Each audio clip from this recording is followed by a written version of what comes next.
The time was 2:03 a.m. when the knocking began. Sharp panicked, reverberating through like a ghost hammering its way back into Jordan Hayes' life through the thin walls of her one-bedroom apartment. She blinked awake on the couch, confused by the TV's flickering blue pause true crime documentary and the half-empty glass of whiskey in her hand. It knocked again, louder. With a groan, she pushed the blanket from her lap and shuffled toward the door, shirt inside out and hair in disarray, writing down the words she had used to curse out whichever inebriated neighbor had forgotten their keys once more. However, when she looked, everything inside her froze through the peephole. It isn't possible. Her heart slammed once painfully, as though attempting to get out of her chest. She pulled the door open, slowly without even trying to conceal the incredulity in her voice. "Do you mean me?" Avery Sterling was soaked as she stood there, wet, smudged eyeliner clutching a half-empty Glenlivet bottle as if it were the only thing holding her up. The woman Jordan remembered did not resemble her at all. No slick power suit, no steel in her voice-perfect posture, just wreckage, gorgeous enraged debris. "Jordan," she said, her voice hardly audible, "please. I simply didn't have no idea where else to go." "I have no problem with that," Jordan yelled, already in motion, to close the door, but Avery's shaky, awkward hand sprang out to stop it. "Please wait. I have something you must see. I required a goddamn I apologized 3 years ago. Not right now, not in this manner." "I was mistaken," Avery said, and she didn't sound like herself at all because of how sharply her voice cracked. "Please, just 5 minutes, I swear to God." Jordan had no idea why she was hesitant. Perhaps Avery's chin was dripping with rain. Perhaps it was the haunted expression on her face. Perhaps it was the masochistic. There was still a part of her that recalled the power of Avery Sterling's genuine smile. In any case, she moved aside. "You'll be gone in 5 minutes." Avery stumbled inside, She threw herself onto the couch, clutching the bottle to her chest, as if it might keep the wet trail from spreading across the floor. Her warm. Jordan stood in the doorway with her arms crossed. "Begin speaking?" Avery took out a crumpled manila envelope from her soaked designer bag. She held it out with both. It weighed more than she could bear in her hands. "It wasn't you. It was never you." Jordan accepted it, her fingers still grazing Avery's electric. She sat on the edge of the coffee table and slowly opened the envelope, not prepared to hope or believe. However, she then observed them. Internal memos, reports, and emails, an admission. "Jameson," she whispered while gazing at the VP's signature. "He was leaking projects to a Chicago development company," Avery whispered. "Everything was planted on you by him. I had no idea. God forbid I didn't understand." Jordan's hands started to shake, and her throat constricted. "You didn't even inquire. I was just fired by you, filed a lawsuit against me, destroy me." "I know," Avery whispered, tears welling in her eyes. "Since then I've listened to it again every day. The brightest mind that ever entered my office was ruined by me. And..." She stopped herself because I destroyed the only thing she had ever done. "What are you looking for from me?" Jordan's voice was hard as he asked. You come here looking like hell, intoxicated, and then you throw this at me as if it will make everything better. Do you want me to express my gratitude? Please pardon me." Desperately, Avery said, "I want to make it right." I resigned. "I'm done with the company. I'm sobering up. I have resources and money. I wish to assist you in beginning once more. I'm not interested in your money. Then accept my guilt." "Do you believe that to be justice?" Jordan remarked while pacing. "You can weep in my living room and acknowledge that you made an error, and I simply move on. I lost everything. My standing, my profession. You don't return from that." "You can," Avery said slowly, getting up, unsteadily with the appropriate companion. Jordan pivoted, not in the firm but a partner, in life. "God, Jordan, you were always on my mind. I should have pushed you away. My boss was you," Jordan cut in, "and I was foolish enough to fall in love with you." "I also fell," Avery said, gently. "I simply had no idea how to land." The room grew quiet. Jordan gazed at her, this lovely, shattered representation of the woman who used to carry her dreams in her hand and crush them without blinking. "You can't just come here and declare that you want to make everything better. I'm not here to make it better. Together we are going to create something new." Jordan gave a headshake.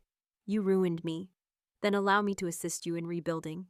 Jordan gave her a long look before saying, "You must get sober, you must go. If you're sincere, you must return clean. Return as a person, not a hurricane. Avery gave a dejected nod. All right. She proceeded to the door, stopping briefly to look over her shoulder.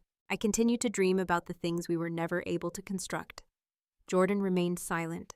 She lacked self-confidence, as well. Jordan sank onto the couch as the door shut behind Avery, clutching the folder like it might vanish. She had no idea what would happen next. She was only aware of the woman who had destroyed her life, had just tore open the past, and Jordan wasn't sure whether she wanted to step into it again or slam it shut. It was normal for the morning after Avery arrived at her door to be cruel. Through the cheap lines the sun filtered, drawing faint golden lines on Jordan's shabby couch, the evidence folder still tightly gripped in her lap. Like a ghost, she hadn't been able to work out. She hadn't slept. Each and every time she closed her eyes, she saw Avery's face dripping with rain, mascara stray. 3 years too late, the truths made me shudder. The papers were authentic. She would go through them 5 times. Cross-checked signatures and committed all damning word.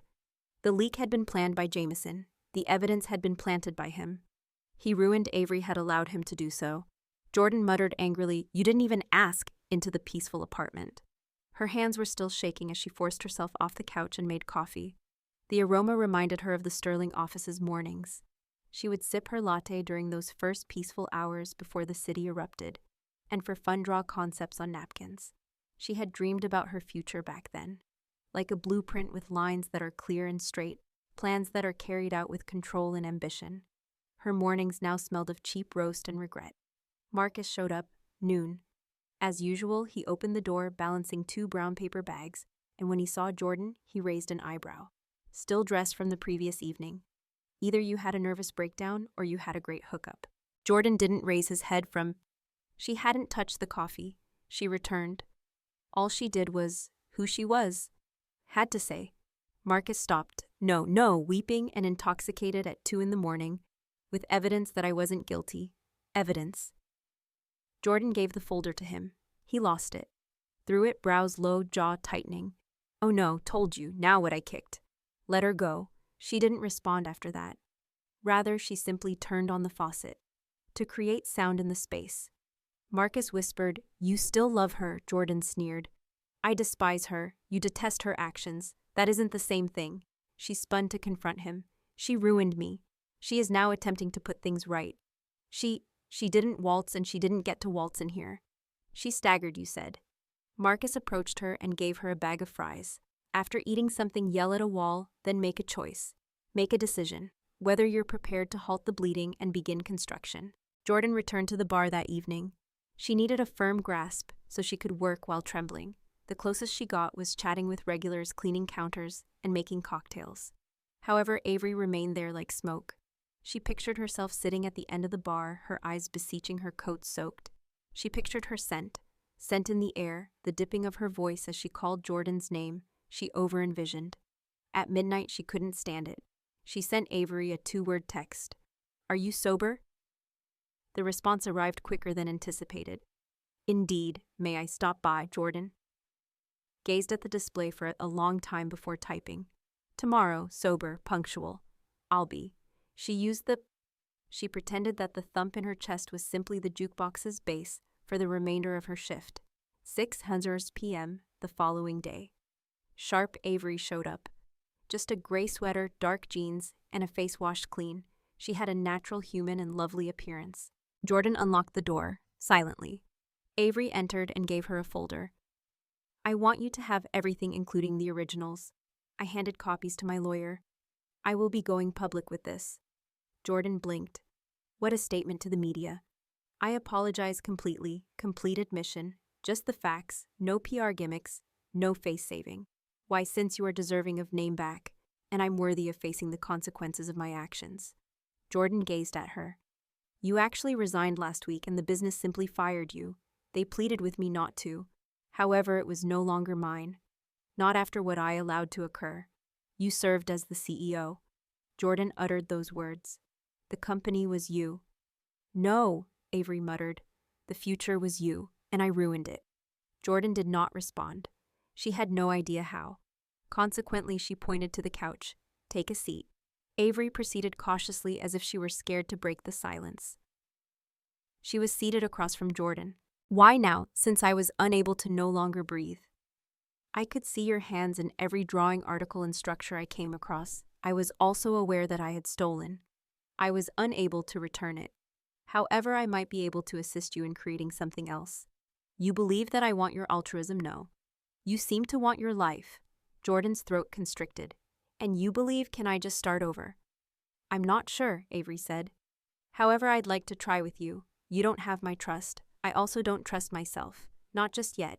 However, I attend therapy. I'm sober. I have connections and money. You possess fire, talent, and vision. We might construct a new thing, a company, a heritage. Do you believe that will help us? Jordan asked in a sharp voice. No, Avery said, but maybe it gives us a place to start. Jordan gazed at her, taking in the sincerity, the pain, and the guilt. You're not entitled to beg for pardon. I'm not inquiring. I'm giving my life for you to do what with whom you wish. Leave. Let me be helpful or yell at me. Allow me to assist you. Get up. Between them, the words weighed heavily. Jordan briefly closed her eyes. Second, and her voice was steady and low when she opened them. I'd prefer not to be your undertaking. You're not, Avery said. The architect is you. I'm the only one who at last recognized that I was in your path. Jordan watched the streetlights from the window as he stood there. Flicker on, then reversed course. My name will appear first if we proceed in this manner. My idea. You have no right to meddle. Deal. Additionally, she indicated between them. Whatever this is, it takes time to resolve. I am aware. I make no promises. Anything. I'm not requesting it. Jordan's mouth clenched. All right, Avery blinked. All right, together we create something from the ground up. I'll bring the foundation, Avery said quietly. Jordan's breath came out shakily. Then let's observe if it's true. Everything unsaid was buried in the silence between them as they entered the empty loft. The Avery's discovery, an abandoned industrial structure outside of the city center, was all sunlight seeping through tall arched windows, concrete floors that are cracked and exposed brick. You stated that you desired room for construction. The previous evening, Avery had informed her. You can have this one if you desire it. Jordan now stood with his arms folded and his eyes fixed on one of the enormous windows, scanning every imperfection with the critical eyes she hadn't used in 3 years. It requires everything, she said, whispered. Avery stood a few feet away, careful not to crowd her. Then we'll give it everything. Jordan pivoted slowly. We like it means something, but you can't say that yet. I understand, Avery said. However, I meant it. Jordan remarked. You gave up your company, unable to stop herself, left a multi-million-dollar empire. And now you're what? My sidekick Avery's eyes did not hesitate. No, I'm not in your way this time. I'm just standing next to you. Jordan averted his gaze, his jaw clenched. A part of her wanted to take advantage of this opportunity and believe Avery. However, the pain of under her ribs, everything she had lost, still throbbed. She said, so what's your angle, the Redemation PR stunt tour? Avery muttered, I don't need saving. I simply want to construct something. Jordan's jaw tightened. Good, something real, and you're the only one who ever made me believe that was possible. Battling the way her heart leapt whenever Avery said something like that. Too raw, too soon, then we build, she said. Said bloops first, we start like any project. Foundation structure details, no shortcuts. I agree. You lead, I follow, Avery said. No, Jordan clarified. They sat in Jordan's kitchen that evening. We walk side by side. Or not at all. Table with old sketchbooks, laptops, scrawled notes, and a bottle of sparkling water. Avery began with a subdued sense of pride. 1 month sober, she declared. Congrats, Jordan said. Eyes on a floor plan sketch. It's not, Avery remarked. That can't have been easy. Jordan looked up at her, then took a closer look and said, but nothing that matters ever is. And for a while, it was the two of them once more, before everything, before the silence, before the treachery, before the breakdown. They put in late hours at work. Jordan began to nod off on the table at that point. Avery got up and silently stacked the papers after carefully removing them from beneath her cheek. She ran her fingers over Jordan's. Without thinking, pull your hair back. Without opening her eyes, Jordan muttered, You don't get to touch me like that. Avery retreated right away.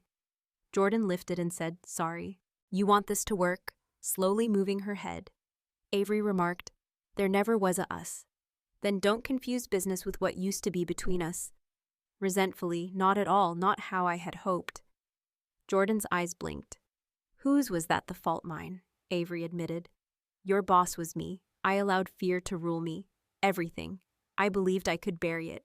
"Bury you?" "Well, congratulations," Jordan said in a sharp voice. "You were successful. Everything was buried by you." Ava's face fell flat. She didn't cry, though. "Not now." "You're right," she said. "However, I'm still here, still trying. Although I am aware that I cannot alter the past, I am not walking out of the future." Jordan said, "Then stop trying to be forgiven. Begin proving to me why you should remain." The weeks that followed were terrible. In the most effective manner, Jordan flung herself into the project with a hunger she hadn't experienced since architecture school. Late nights, early mornings, and pages full of structural options material lists. Color schemes, renderings, and Avery was constantly present, sipping coffee, constantly lagging, and paying closer attention than talking. She never offered advice or corrected Jordan's vision unless inquired. She handled permits, conducted vendor research, transported supplies, and she never once sought praise for it all. Marcus was the first to notice. "You're unique." One evening while Jordan was cleaning the bar, he said, "I'm working." He was more focused. "Once more," she said, practically challenging him to continue. "That's not all," he replied. "You haven't thrown a glass in weeks." "You trust," she whispered. Her "no," she said, "but I trust the work." The work was good, gradually changing the area, patching the walls, selecting the fixtures, and creating clean lines from ruins and dust. They dubbed it Forge Studio, a place of renewal for strength, a moniker Jordan had decided on long before Avery ever arrived at her house. "You understand that this isn't just," Marcus informed her. "You're building yourself again." "Yeah," Jordan muttered, "and it scares me. The hell out of me." The night before the launch party, Jordan stood alone in the loft staring at the finished space. It was breathtaking, combining bold industrial textures with minimalist elegance. Her vision unaltered, her prints on every surface. Avery entered silently bearing. She offered 2 glasses of sparkling water, and Jordan took one. "To tomorrow," she said. Standing next to her, both of them gazing at the tall windows, Avery said, "You did this, not me." "You came and you stayed," Jordan said, her voice softer than she intended. Something unsaid flickered in Avery's eyes as she gazed at her. "I'll always stay. I still don't trust you," Jordan said, heart thumping painfully. "If you let me." "You can't say things like that. Let me earn it. I'll never stop day or night," Jordan muttered. "I want to believe them and we wait," Avery said, stepping back. "I'm not sure if I'm prepared for what comes next." "Back. Until you are." Jordan watched her leave, her head full of ghosts. Rebuilding trust would take time, but perhaps, just perhaps, it could be drawn one line at a time. Jordan hadn't experienced the kind of nervous excitement that accompanied Forge Studios' grand opening. The area appeared spotless with polished concrete floors since before her fall. Shimmered in the warm industrial lighting, the scent of freshly painted walls mingling with the carefully placed lavender candles. Throughout the space, a carefully chosen playlist of ambient jazz was playing subtly, and elegant appetizers were presented on platters made of reclaimed wood. Marcus had gone above and beyond with the beverages, but Jordan made sure. She wasn't going to tempt fate by serving lemonade and sparkling water in place of every bottle of wine, especially since Avery was more than a month sober, and not at the time this night was so significant. "Are you certain of the plaque's name?" As they stood together in the corner observing the situation, Avery asked softly. Jordan didn't look at her when the first few guests arrived. "It's my vision, my firm. However, without what you sacrificed, this would not exist. Therefore, Sterling Hay remains." Avery let out a breath, feeling a sense of relief and a deeper, more profound softening sensation. Jordan said, "It's just a name, but it means a lot." However, even she heard the break in her voice, because it wasn't. It was a second opportunity that was engraved in steel, and it frightened her. As the evening wore on, the space filled with curious designers' contacts in the industry and former acquaintances who gave Jordan a lot of. She shook hands, grinned, and gave them startled looks when they realized she wasn't a ghost. Even chuckled once or twice, but her gaze kept returning to Avery, who seemed to float, quietly, gracefully moving around the room, allowing Jordan to take center stage. No outfits, no remarks, just present support. Their eyes occasionally locked across the room, and Jordan detested the way her stomach fluttered each time. There was still tension between them. It had just changed, burning slowly now, like coals under ash. At one point, Jordan, leaning against the railing with her glass of water and the city lights sparkling below, she fled to the balcony for some fresh air. Sweating in her hand, she hardly noticed the door opening behind her. Ava's voice was quiet. Didn't turn around. There were too many ghosts. There was a pause, and then footsteps. Approaching. You managed them effectively. I acted well, Jordan clarified. Avery arrived to stand by her side, as I was still waiting for someone to corner me and inquire about the experience of failing upward. Not to touch. You survived. You didn't fail. There are two differences: passive. The other needs teeth. Jordan turned at last. Avery glanced grounded. Soft loafers had taken the place of the designer heels, and her makeup minimal, her eyes, which were still piercing and sharp, now held something softer. Avery pointed to the framed design drafts in the main room and remarked, I saw your sketches. They're better than anything. Since I eventually stopped designing for the market, Sterling & Associates has produced, Jordan remarked. I design what I want to see now. What do you want to see? Something truthful, something that no one could twist. Tightened Avery's throat, nodded. Since you're already asking, may I ask you another question? When you kicked, I was prepared to vanish that night, believing that everything was over, not just between us. Jordan averted his gaze and said, I was tired of being angry, and you didn't come, so why did you let me back in? Returned with authority, but you returned empty-handed, with only regret, guilt, and honesty. Avery said, You don't think I've changed. I think you're trying, Jordan said. Confronted her once more. However, change is 1,000 choices, not a moment. Made a few. I'm looking forward to seeing the others. Avery slowly nodded in agreement. I want to be worthy of forgiveness, Jordan.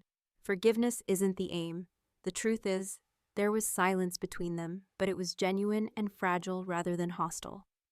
Someone made a toast back inside, and they went back to the festivities, but Jordan's thoughts were divided.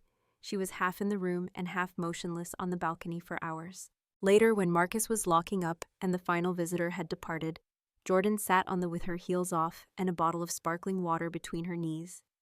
Avery approached the main hall floor in silence. Jordan sat next to her and said, We built this from nothing. You built it, Avery corrected. I just handed you the hammer. You did more than that. No apology can change the fact that Avery said ruined your life. Jordan concurred. However, something changed tonight. Avery turned to face her and I stopped. Jordan's voice was low and began, I see you as the woman who destroyed me, seeing you as the one who stayed. Avery took a deep breath. That means everything, Jordan said swiftly. Don't make it mean too much. This is still complicated. Avery smiled slightly and said, You always were. You're still complicated. Jordan remained silent, unable to respond to the words. Why I fell for you. Raw and bare. Then Avery did something out of the blue. She got up. Before she could stop, Jordan said, Go. Let you breathe. You don't have to. Avery looked down at her and said, I'll kiss you if I stay, and I don't want that kiss to be about the past or relief or guilt. Jordan's breath caught. Jordan's heart thundered. Then what do you want it to be about? Avery's voice was hardly audible above a whisper. Hope. Then stay, but don't kiss me just yet.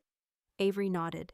When you're ready, they sat silently side by side once more, but this time, instead of broken objects attempting to apologize for the past, but as two brave women, we can hardly envision the future. Jordan had not slept much since the launch, but each night she promised herself that she would get a good night's sleep now that she was able to breathe again. After the pressure was released, the floor plans were approved and the first 2 clients signed, but instead, her. My thoughts kept going back to how Avery had gazed at her on the studio floor. Hopeful, restrained, and impossible. Close as well as to her statement, I'm going to kiss you if I stay. Jordan had warned her not to, and Avery had paid attention, which ought to have made things simpler, but Jordan kept thinking about what might have happened if she hadn't spoken at all. So when Marcus shut down the bar, when he discovered her cleaning the same countertop for the 5th consecutive night, 3 nights later he let out a loud sigh and pulled.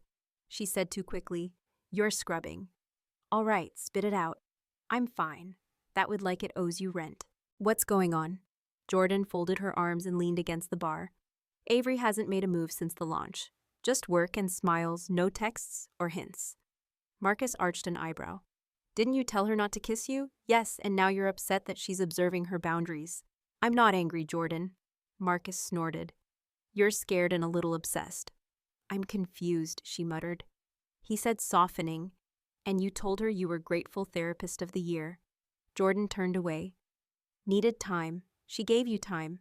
Maybe now she's waiting for a sign that it's okay to want more. You must be honest with both her and yourself.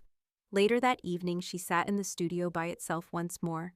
This time there are no people or chaos around, just through the windows she could hear the city's hum and silence. She took out her sketchbook, but it wasn't the work one. Her fingers moved mindlessly, creating lines, curves, and structure on the ancient one she hadn't touched in years. Instead of a building, what appeared was a face. Avery's first, her eyes, then her mouth, then the line of her neck, the tilt of her head. When she listened closely, Jordan snapped the sketchbook closed, heart pounding. Avery showed up early the following morning. They were supposed to meet with a new contractor for a home improvement project, but she arrived with coffee and a friendly, unreadable expression. She said, "Good morning. You okay?" "I'm fine," Jordan lied. "You look tired." "Patient?" Avery smiled. "I'm trying." "Why?" "Because I want to earn more than just your patience."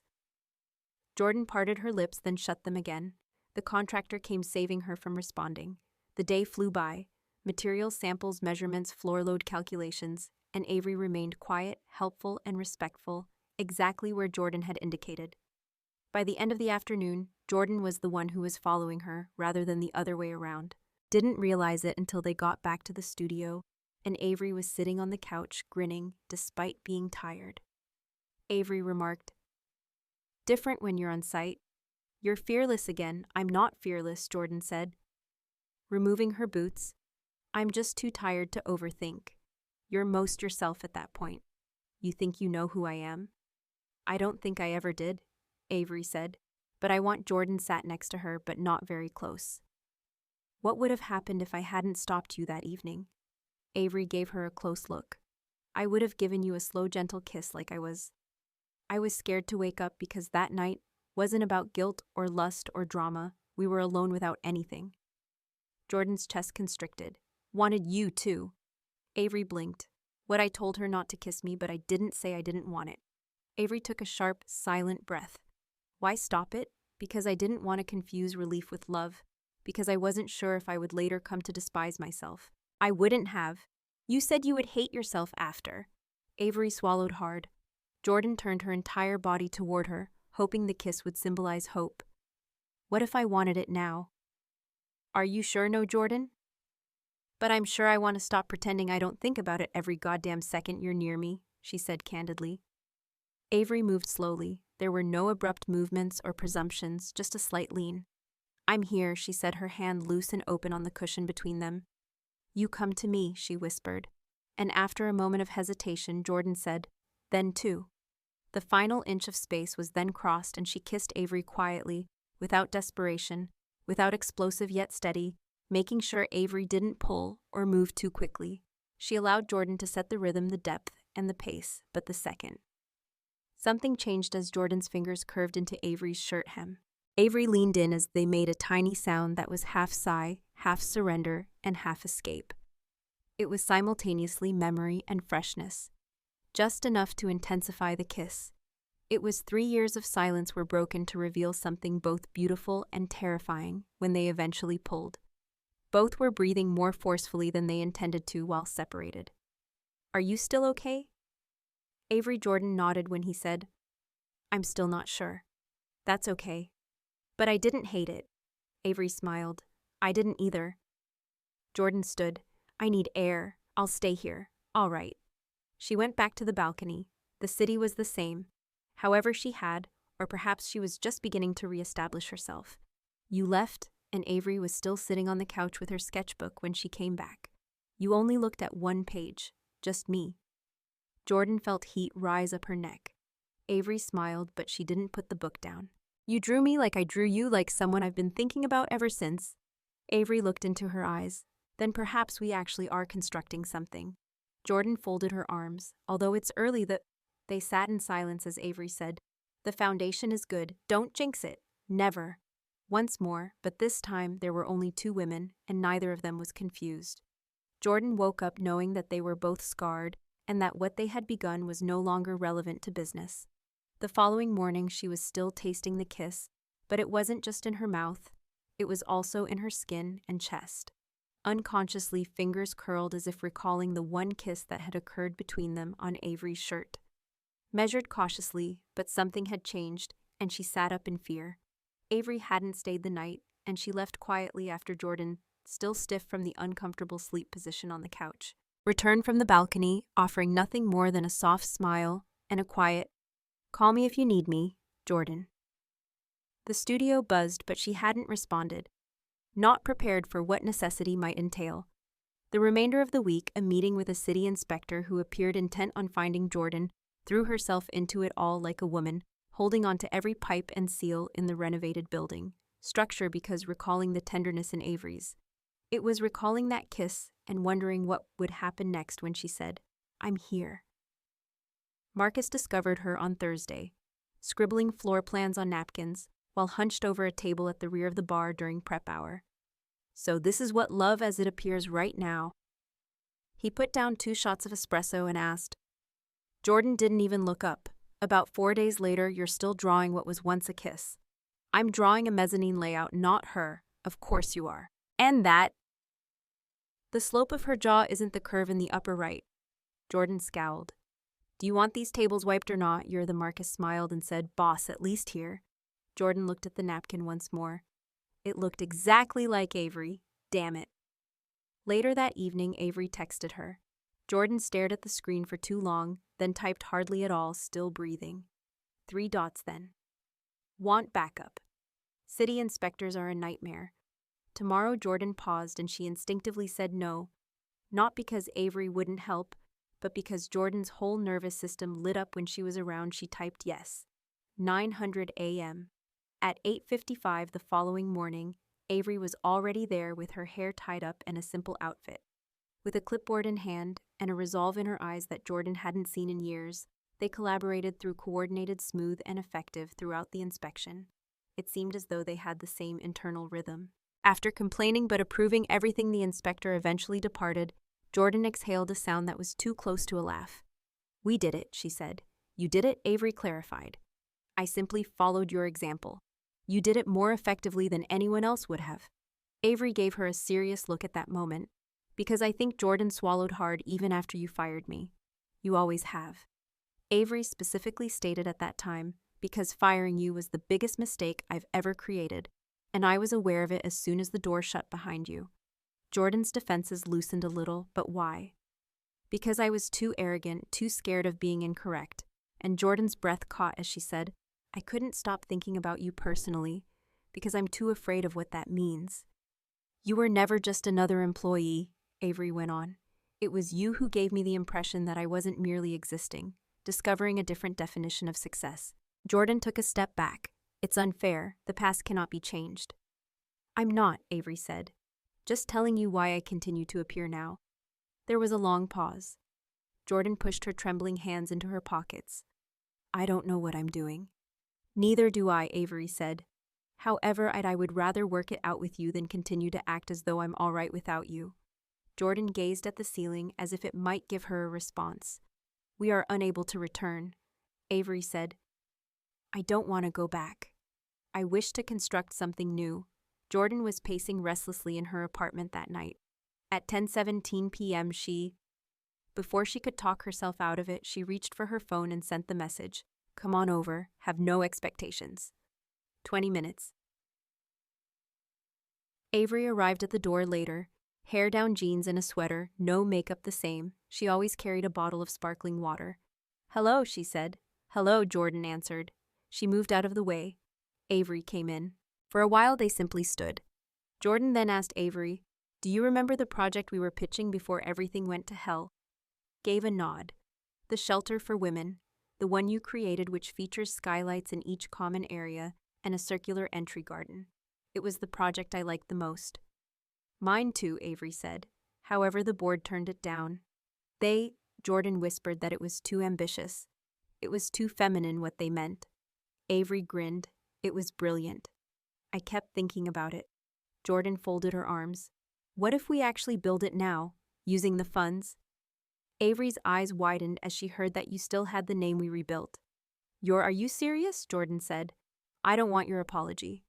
I would like your investment to me and us in the type of work we consistently claim to desire. Avery appeared to be.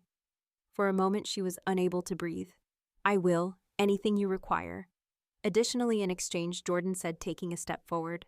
You no longer have to be cautious around me. Deal, Avery said. You also ceased acting as though a single kiss wasn't significant. Jordan did not respond. She simply reached up and gave Avery a gentle kiss on the jaw. Once more. There was no caution in this kiss. It was neither delayed nor trembling. It was rooted sure and profound. Jordan's waist was touched by Avery's hands, the arms of Jordan around Avery's shoulders. The unhurried kiss was unmistakably genuine. When they eventually split apart, neither of them shifted. Jordan muttered, I'm not prepared for everything. Avery returned the whisper, I'll take what you give, even if it's just tonight. It's not just tonight, Jordan uttered those words. But it's not forever yet either. Then we're building again, Avery said, layer by layer. They remained that way, quiet, near, perhaps even a little afraid. Jordan, however, didn't feel like she was being pulled into anything for the first time. She thought she was making the decision, selecting her. Jordan had never experienced softness before. Not no longer. Not after 3 years of reestablishing her life, piece by piece, with nothing but tenacity, obstinacy, and a refusal to allow anyone to get close enough to harm her once more. However, she allowed Avery Sterling to touch her that evening in the quiet darkness of her apartment, as if she were unbreakable. Glass. No expectations or haste, just hands that reverently and gently explored, as if they were relearning a sacred lesson. It wasn't flawless. Jordan's fingers shuddered as they went beneath the shirt of Avery. Jordan whispered her name like a confession into the crook of Avery's neck, making her breath catch. However, they didn't both stop. At first they kissed slowly, while still tasting hesitation and recalling pain. Next, deeper, longer, until the hum of skin against skin and heartbeat were the only sounds left. Against heartbeat. It had nothing to do with sex. Not at all. It had to do with closeness, consent, and faith. As Avery followed the scar around Jordan's ribs, the one Jordan recoiled when he saw it years ago on a building site, Avery asked, You okay? Whispered instantly. Jordan had a gruff voice. Yes, but nobody's touched that for a long time. Avery didn't inquire as to why. She just kissed it softly, like every jagged edge of Jordan deserved to be loved, not kept secret.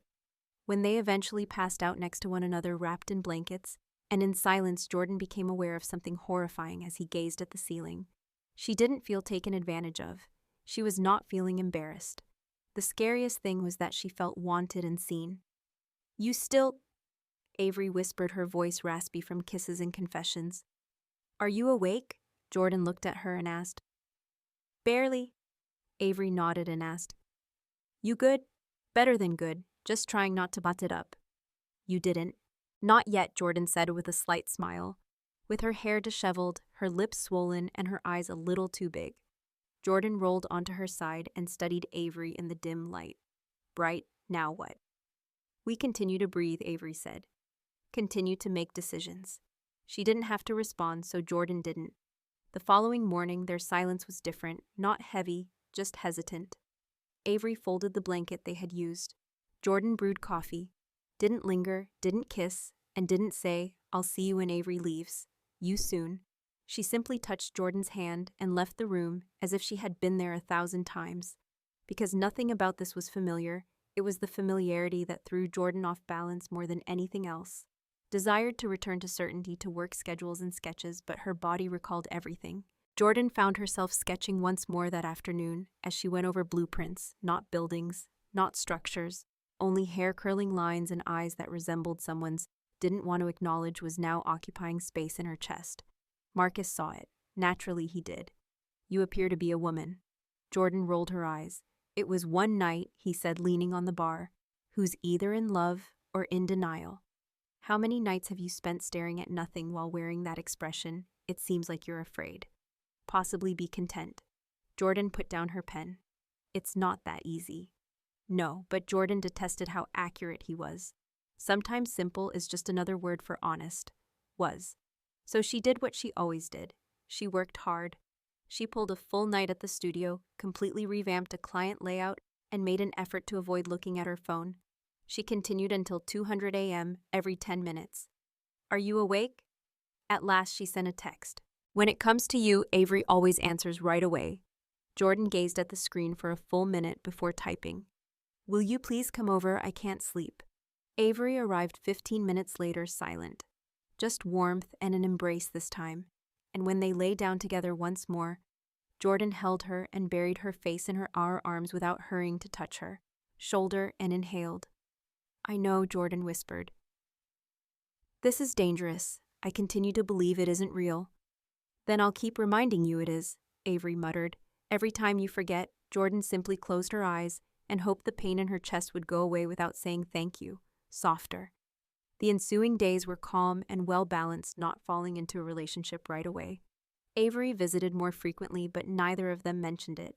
They worked late at the studio, ate together, and discussed everything but the past. It was simple, too easy. Jordan found herself pulling away a little as the panic began to creep back in. Clearly, just enough. She immediately stopped responding to texts and began remaining at the bar later, and when Avery brought up the women's shelter project once more, the one Jordan had so fearlessly pitched, she shifted the conversation. "Are you afraid?" one evening, Avery said, after Jordan avoided attending another of our project's planning sessions. "I'm not afraid. You are, and that's fine. But don't ignore me. I'll give you all the space you require, but I just need room to think." Jordan didn't respond, so don't take space for distance. "I'm not going anywhere." Couldn't, as Jordan had the innate desire to. She wasn't prepared to fall, and she wasn't sure whether she should push, hide, run, or protect. She was aware of how, but Avery was only requesting that she. Jordan wasn't sure if she knew how to stand still either. Didn't intend to break her own heart, but fear infiltrated her like a slow leak, leaking into every area of her life, until it seemed too exposed, too brittle, and too risky to handle. Began modestly texted Avery to cancel their dinner date, stating she was too busy with work, which wasn't entirely false, but it wasn't the whole truth. She then skipped a site. She claimed to have food poisoning, stopped returning calls, and then started sending texts during the visit they were meant to attend together. Avery noticed, of course she did, but not all of them, only the majority, didn't initially pursue. Instead, she waited and gave Jordan space before turning to Avery. Couldn't ignore the silence that followed, so one. She arrived at the bar on a rainy Thursday night, but she wasn't the polished CEO who everyone knew as Avery Sterling. Used to possess every space she entered, but as the woman who had been rebuilding herself brick by brick over the past few months, brick only to feel them being knocked down one by one. Jordan's heart leaped when she walked in. "Didn't know you drank here," she said from behind the bar, trying to smile despite her twisted stomach. "Seem informal." Avery didn't smile back. "I'm not here to drink." Marcus raising an eyebrow while observing from the rear, he refrained from interfering because he knew better. "Okay," Jordan said, wiping down the bar despite the fact that it was already spotless. "So why are you here?" A talk about what Avery whispered. "Don't do that. Don't act like that." Jordan glanced down at the bar and said, "I've been busy." "No, I understand that you've been afraid, but you have no right to ignore me without providing an explanation." "I didn't invite you here." Sharper than she intended, Jordan said. "No," Avery said, her voice shaking, "but I came. Regardless, I care because I don't want to be just another person like you." Jordan flinched at that. Avery sighed. "I thought we were building something genuine, something delicate. True but truthful." However, the moment it became too, Jordan yelled, "Really, you disappeared." I defended myself. "I didn't disappear." What? Avery inquired, approaching. From joy, Jordan's hands tightened the edge of the bar. "You've already failed if you're getting hurt again," Avery muttered. "Because of this silence, it hurts more than anything else you could have done this far." Jordan blinked.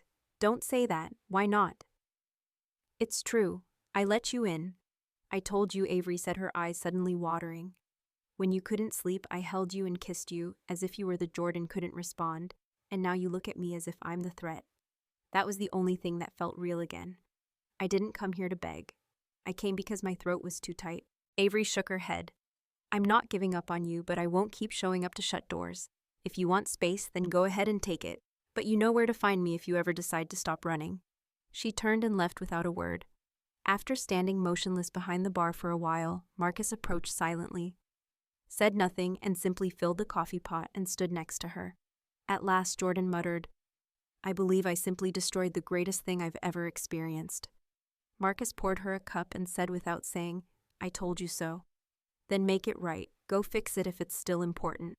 Jordan didn't, though. Night, not the next.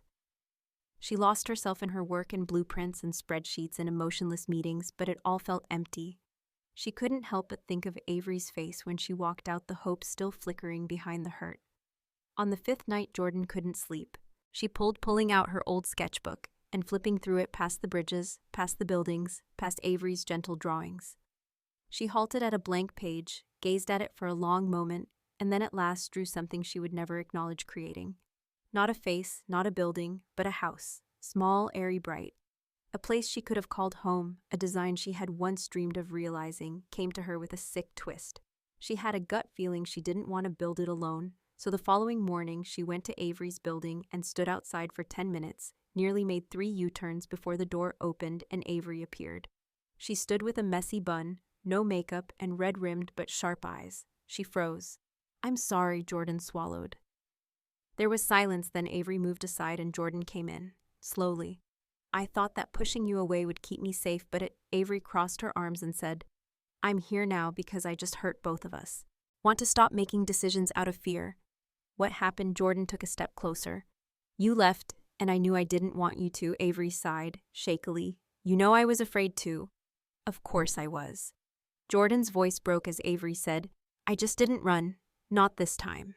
Desire to run anymore." Avery gazed at her for a while, then gradually, she cautiously extended her hand and Jordan opened it for her. Their fingers met, then their hands, then arms, and all of a sudden, they were embracing once more, clinging like two, without kissing or hurrying. "We will fight," people who understood how close they had come to losing something they hadn't even finished building. Jordan muttered, "I know," but Avery added, "We're going to mess this up sometimes. I want to stay, I want to try." Avery stepped back just enough to gaze at her. Eyes, then remain. Jordan did. For a time, everything was quiet. It wasn't ideal. Jordan stayed, not just in terms of comfort, but also in terms of reality. She stayed emotionally in Avery's apartment with its expensive espresso machine and floor-to-ceiling windows. She called, first responded to texts, and remained unflinching when Avery touched her and didn't create an excuse to sleep at her own house, didn't back off when they sat too close in the studio, and they worked side by side to establish distance. The proposal for the women's shelter became their baby. Long nights over blueprints, heated debates over materials, and budget-shared silences, thick with focus, and Avery would lean over and whisper in between the measurements and lines. "I used to observe you when you were immersed in design, as if the outside world vanished, and you and the vision were the only ones left." Jordan never knew how to react to meetings where she forgot to breathe and praise made her feel as though she was being too visible. Nevertheless, she allowed them to enter. On some evenings when Avery was sleeping, Jordan would wake up and gaze at the ceiling, wondering if this was the way healing looked. Not dramatic forgiveness, but modest decisions. Fireworks, but quiet presence to return time and time again. However, healing, like architecture, rarely followed a linear plan. Suddenly, the first crack appeared: a phone call, not from a reporter's friend, not Marcus's. Jordan was by himself at the studio. "Miss Hayes, this is Julia Roth." The phone rang twice before she picked it up. "From the Architect's Digest. I wanted to hear your thoughts on the new project that you and Avery are co-leading, Sterling, particularly in light of your past." Jordan froze. "Pardon me, the community has been talking about the women's shelter proposal, but the real talk is about you. Former whistleblower who was charged with intellectual theft is now resurfacing." Jordan's mouth dropped when he was told it was a redemption arc. "I never talked to the media, of course, but it's public record. Additionally, the involvement of Avery Sterling fuels speculation. Your collaboration." Without uttering another word, Jordan hung up. She felt 16 once more, cornered in the school, her heart thumping and trembling, whispering lies behind her back in the hallway. But it wasn't rumors this time. She hardly recovered her life and career when Avery arrived, and Jordan failed to greet her an hour later as she held 2 coffees and hummed under her breath. "Did you speak to the media?" Avery paused, instantly feeling the tension, and asked without raising her gaze. No, why? Because someone did, and now my history is once more on exhibit. What happened? Jordan relayed the call. The angle, the tone, the reporter. Avery's jaw tightened. I promise you it wasn't me. Then who? Jordan insisted. Because Marcus and the board were the only ones who knew we were working on this. Do you think Marcus would sell a story? Jordan's voice sharpened. No, he spoke too quickly, but I believe that people talk, and the Avery moved closer. We can stop it. The truth never makes it through a gossip unharmed. That's not the point, Jordan said, pulling down. I'll make some calls. Away. I just want to live in peace and not be branded. I don't want to be someone's story of redemption. Avery yelled, You think I like seeing every headline make me into the icy heiress who ruined a Jordan winced. Then he crawled back, pleading for forgiveness after taking a woman's life. Avery softened instantly, thick and biting.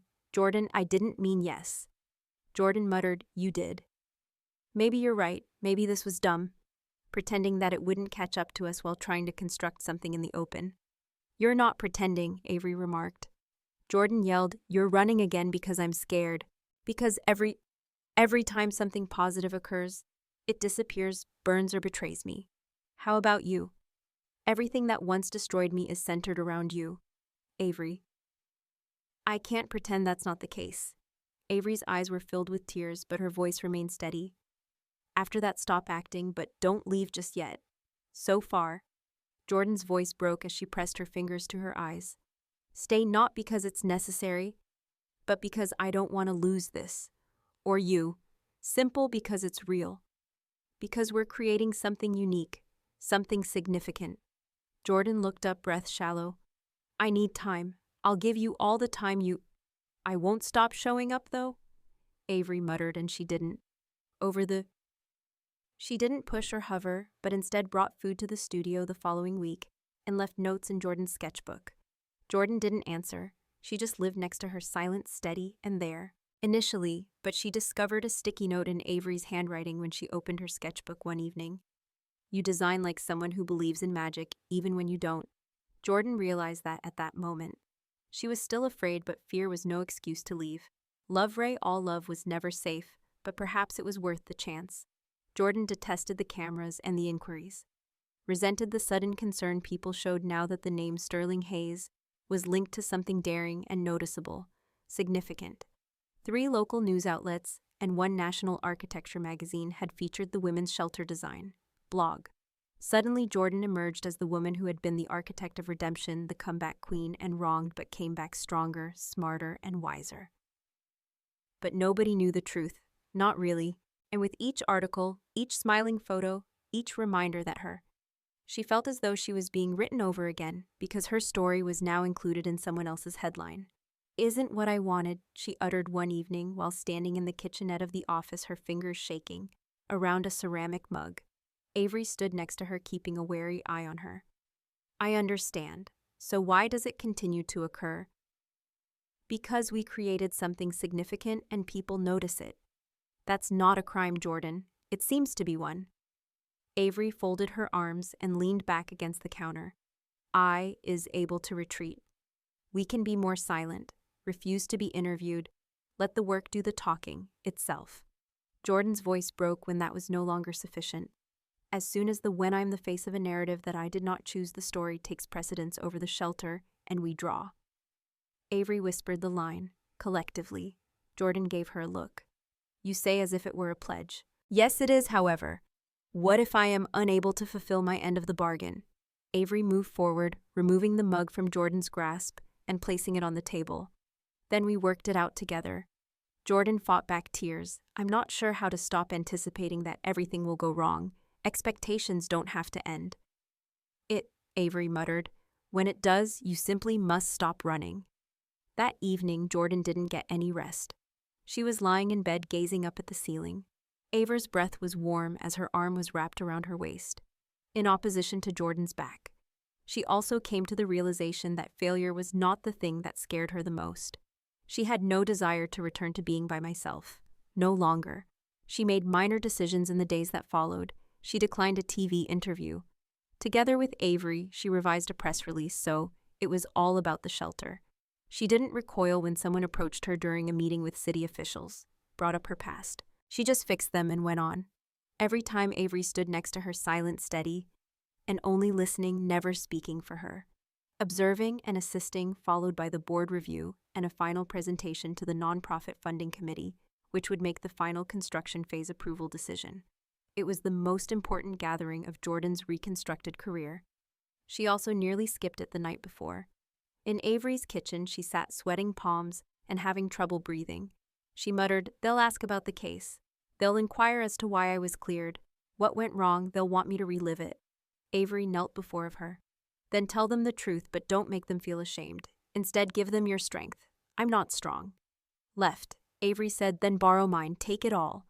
The following morning, Jordan entered the boardroom, her portfolio feeling like it weighed 20 pounds and her heels reverberated on the shiny floor. Additionally, she didn't deliver a prepared speech when she opened her mouth to speak. Instead, she related a story, not one of failure, but one of survival, development, and what it meant to create something new, not out of resentment, not on purpose, not out of retaliation. The project was unanimously approved by the board. Avery was waiting in the hallway when Jordan noticed her and she walked out trembling. She whispered, "It's happening," and they said yes. Avery didn't say anything. "Congratulations." She simply held Jordan's face in both hands and gave him a kiss without saying anything. Jordan, for the first time, didn't turn to see who was observing her in the middle of the city hall corridor, simply gave her a kiss in return. Jordan asked her the question she'd been too afraid to speak out loud. "What kept you returning?" Avery responded right away, saying, "Because you're the first." Jordan gazed at her and said, "Even after everything, especially after everything I've ever loved, I wanted to stay." And for the first time in 3 years, Jordan thought that perhaps, just possibly, it was supposed to feel like freedom, something she could cling to without preparing for the fall. Jordan simply felt vulnerable. The shelter project's approval, the commendation that it should have filled the void and provided validation. But instead it increased the volume of the silence in her chest. She was unable to sleep at night, and Avery would huddle up to her, keeping her warm and stable. Jordan would lie awake staring at the ceiling and asking herself the same question, while breathing slowly against her skin. She didn't say, "When is she going to see the version of me that doesn't deserve this?" anything at first. She nodded, smiled, and allowed herself to be held, kissed and admired. However, the thoughts persisted, as they always had, that perhaps this was the Avery version of her. Loved wasn't the real one. That if Avery was aware of everything, including the humiliation that followed betrayal. Considering what Jordan nearly did during those depressing months, she would either, even worse, avoid feeling guilty. One evening, following a meeting with the project's funders, Jordan and Avery sat in the back seat of a car. Avery had kicked off her heels. Jordan held, "You were brilliant today," Avery said quietly, releasing her hand. "That donor didn't have a chance after you mentioned accessible design." Jordan grinned a little. "It's simple to be." Avery squeezed her hand and said, "I don't just believe in you, I trust you." "It's brilliant to know that someone believes in you." Harder. Jordan averted her gaze, her smile waning. Later that evening, when they returned, Jordan didn't undress or crawl into bed when she got to Avery's house. Instead, she stood by the window, her arms folded, the city lights illuminating her face. Avery saw, "Hey." She approached slowly. "Are you all right?" Jordan didn't. Initially, she simply stared into the night before responding. Very silently, after the lawsuit, when everything had fallen apart, Avery waited, holding her breath, "I thought." Jordan said, I had a bottle of pills. I remember everything about ending it. Perhaps it would be simpler for everyone if I held them in my hand." Jordan turned to face her after Avery's breath caught. "But I didn't, of course, because Marcus discovered me before I could accomplish anything, but I still recall how prepared and at ease I felt." Avery moved closer as the room fell silent like a scream. "Why are you telling me this now? Because you keep adoring the me who lived. However, there's another me, the one who wanted to vanish. I also need to know if you can love her." Avery's voice was firm and her eyes were glassy. "You didn't know her, but I do now, and I love her not because she was strong, but because she told me honestly. Love is more than just sharing the parts, Jordan." Jordan's throat burned and I felt embarrassed. "Don't be. You're here because you survived drowning, not because you're weak." Avery put a hand over Jordan's heart and said, "And I am so damn." Jordan broke. The tears came quickly, unstoppable. Thank goodness you're still here. Avery supported her during the years of silence and shame that suddenly came to an end. No queries, no justifications, just warmth and presence. That evening when Jordan cradled Avery as though she were home as they lay in bed, not a haven. I love you, she whispered into Avery's skin. Not a rescue, but home. Didn't hesitate or freeze. I also love you, you all, each component, even the ones you're still scared of. Jordan let out a slow breath. For the first time she knew she didn't have to run anymore. When her breath didn't catch. She was fiercely, completely, and completely loved, and perhaps she could learn to believe it. Pain remained pain-shaped. Jordan had always thought that pain was a more dependable constant than hope. Hope faltered, hope vanished, but now she woke up next to someone who gave her coffee before she asked, who whispered to her, and who kissed her as if to promise and apologize. You make the world feel less sharp. Avery had turned into a rhythm. Jordan had mastered a calm, steady rhythm that was neither a storm nor an escape. Trust, however, wasn't a door you open once for someone like her. Rather, it was a every day you open the door. On some days it remained open, and on others she discovered. One day, 2 weeks prior to the shelter's opening, she found herself gripping the handle, too terrified to step through the threshold. Groundbreaking. They were finalizing the press materials. Jordan and Avery seated side by side, fingers stained with red. Every page had the sound of a pen and coffee. Avery was at ease in her own world. Jordan wasn't. She knew what was wrong because her hands felt clammy and her heart beat too quickly. Coming. That morning she had viewed the email from a prominent design publication asking for a feature, not on the shelter, on her ascent and descent. And if she agreed on her relationship, Jordan hadn't responded, but she was with the woman who had once destroyed everything. She didn't know how, and she had vowed to herself that she wouldn't tell Avery either. Secrets no more concealing, but this was more than just her. Are you all right? Avery asked. Jordan blinked softly. Yeah, just tired. Liar, Avery said, her smile pulling at her eyes. When something is biting you, you get that line between your eyebrows. Jordan gazed at the paper and Avery froze. Who is the studio form? They want to write about us. Would you like to write about me at the shelter, as well as our entire history? Jordan paused and said, I don't know. Avery nodded. Yes, not yet. Do you want to? We don't owe anyone our story, do we? Jordan said. Well, that's fair, bitterly. It seems like everyone has it anyhow. No, Avery said firmly. You own the truth and you are free to give it up if you so choose. They own the version they made. Jordan stood in front of the mirror that night and took a close look at herself. The scar beneath her chin from a fall of childhood, the thin lines at the corners of her eyes, the burden of years of suffering, surviving, rebuilding. She didn't feel or look like the woman she was 3 years ago, and the reflection showed that she saw something else now. Resilience, strength, and perhaps even value. She decided the following morning and replied to the magazine via email saying, I'll talk, but not about if you want the story. It's about what happens after, about building, about making a decision, and not about scandal, something genuine. The picture was straightforward, and the article went live a week later.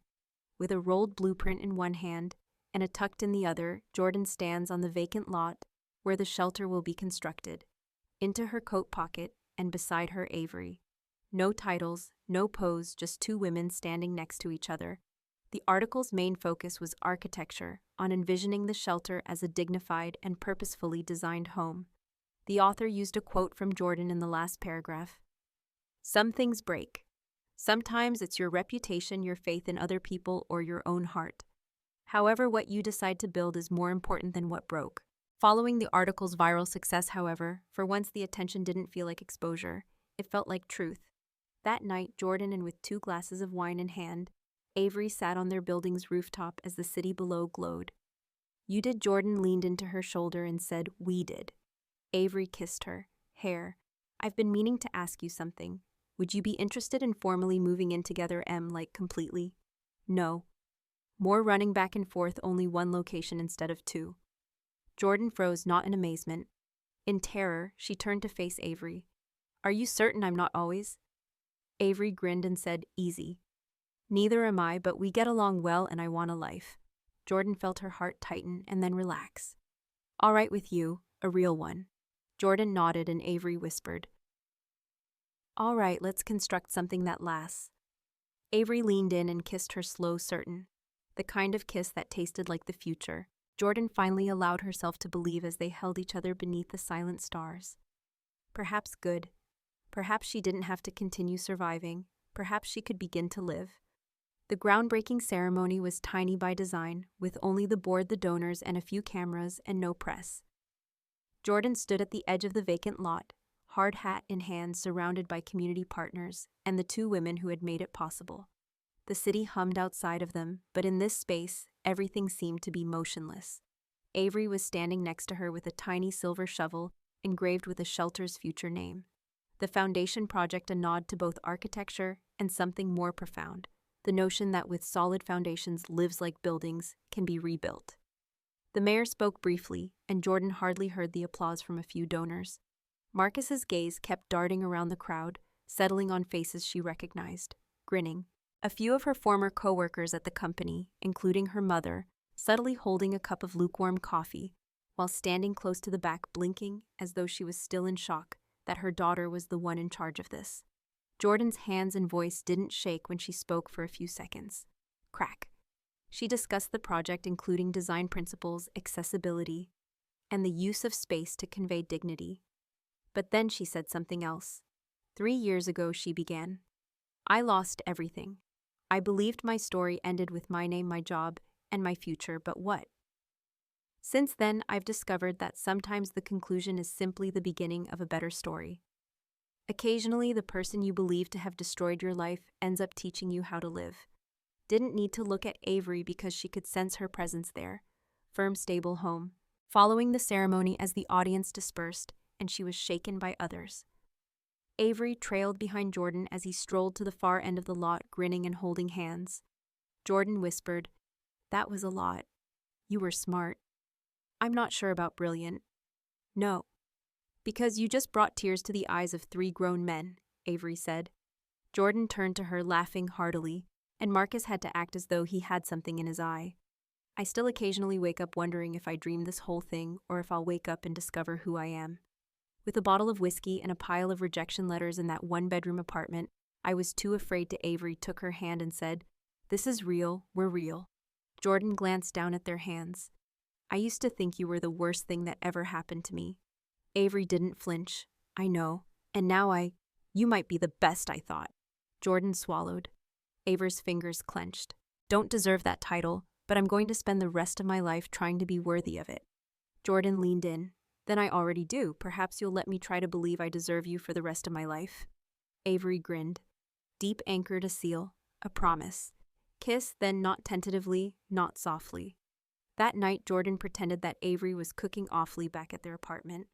They danced barefoot in the kitchen to music that hardly had any burns, and the pasta wasn't overcooked, played over a murmur. Later, when Jordan was standing by the window gazing out at the city lights, Avery wrapped her arms around her from behind. You know what we should do, she whispered. Begin. Jordan turned in her arms and said, what do you mean creating the next thing? Our upcoming project, not a studio or a place to stay. Avery's eyes glistened. A house. One we construct together from the ground up. Jordan's heart skipped a beat. Do you wish to construct a home? I'd like to construct our home. Every square inch, wall, and crevice that contains a memory we haven't created as of yet.